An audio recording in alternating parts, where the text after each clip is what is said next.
بسم اللہ الرحمن الرحیم ان الحمد للہ والصلاة والسلام علی من لا نبی بعد اما بعد۔ عقیدہ ختم نبوت کے بارے میں حدیث نمبر 138 بیان کی جا رہی ہے۔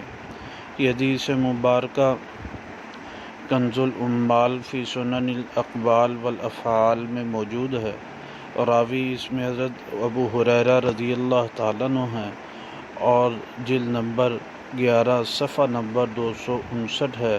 اس میں حدیث مبارکہ کے الفاظ ہیں: ابو بکر و عمر خیر اہل السماوات والارض و خیر من بقی الی یوم القیامہ۔ مایا کہ ابو بکر اور عمر تمام آسمان اور زمین والوں میں بہترین شخصیات ہیں اور بہتر ہیں، سب سے بہتر ہیں جو باقی رہ گئے قیامت تک کے لیے۔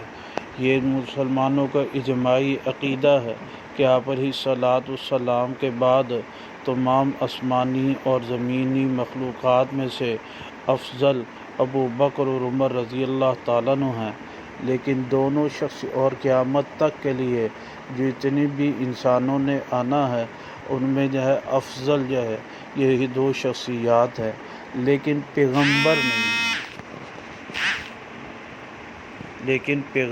نہیں ہیں، اور یہی مسلمانوں کا اجماعی عقیدہ ہے۔ جب یہ دونوں پیغمبر نہیں ہو سکتے تو آپ علیہ الصلاۃ والسلام کے بعد